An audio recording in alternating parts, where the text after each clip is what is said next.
Hello everyone, welcome to midnight express.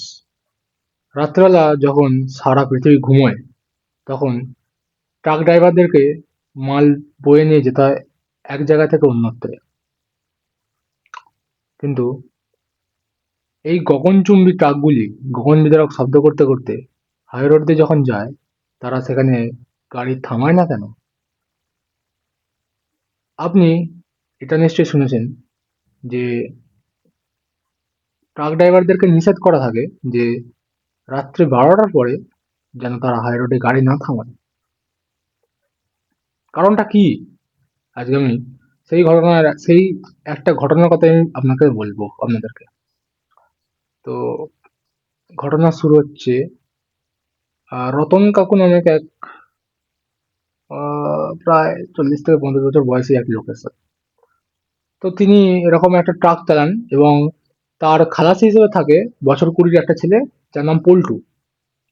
তো রতন কাকু মাল বয়ে ঝাড়খণ্ড বিহারের থেকে ডানকুনিতে আসছে বর্ডার পার করে। তো একটা কুখ্যাত হাই রোডের পাশ দিয়ে, তো হাই রোডটার উপর দিয়ে নিয়ে আসছেন। তো তখন রাত মোটামুটি 2টো বাজছে, প্রচন্ড ঝড় বৃষ্টি হচ্ছে। সামনেটা সামনে 3-4 হাতের বেশি দেখা যাচ্ছে না। এবং সেই সময় কিছুটা দূর যাওয়ার পরে একদম হাই রোডের মাঝামাঝি হয়ে জায়গায় রতন কাকু দেখেন যে সেই হাই রোডের সামনেটায় একটা মহিলা সেই অত প্রচন্ড ঝড়জলের মধ্যেখানে একা দাঁড়িয়ে লিফট চাইছেন, জোরে জোরে হাত নাড়াচ্ছেন অস্থির ভাবে। তো রতন কাকু স্বভাবতই আমাদের মতো দয়ালু মানুষ। তিনি রাত 2টোর সময় গাড়িটা থামানোর জন্য ব্রেকে যেমনি পা দিতে যাবেন, তখন সেই রতন কাকুর মনে পড়ে যায় যে তাকে যে গাড়ি চালানো শিখিয়েছেন, তিনি তাকে বলে দিয়েছিলেন রাত 12টার পরে হাই রোডে যে কেউই হোক, তোর চেনা জানা হলেও গাড়ি থামাবি না।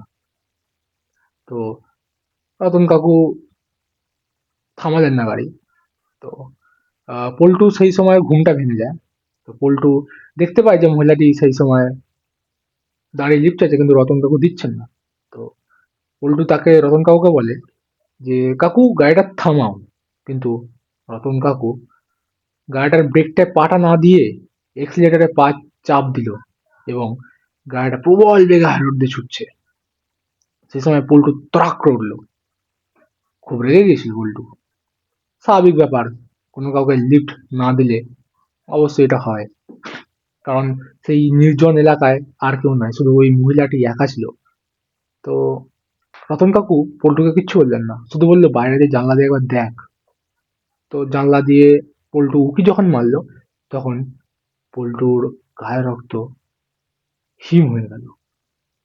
কারণ অত প্রবল ঝড় বৃষ্টিতে সেই মহিলাটির গায়ের কাপড় এক ফোঁটা উড়ছে না, কি করে সম্ভব?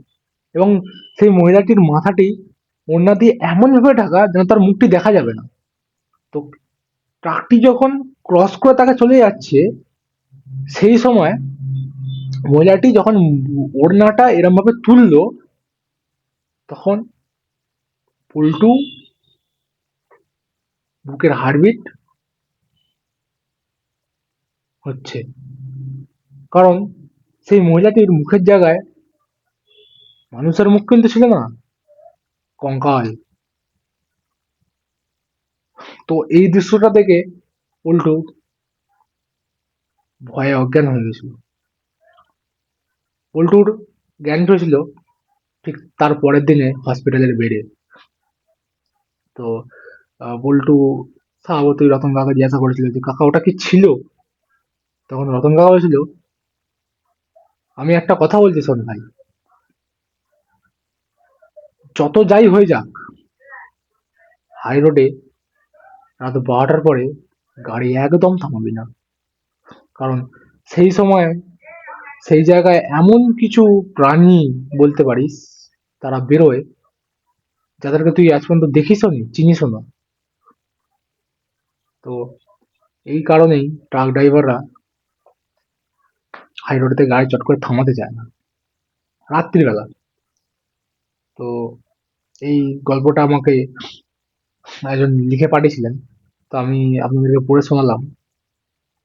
তো আমি নামটা গোপন রাখছি, কারণ নাম নিতে সে বারণ করেছে। আজকের মতো এখানেই, দেখা হবে পরবর্তী ভিডিওয়ে। শুভরাত্রি।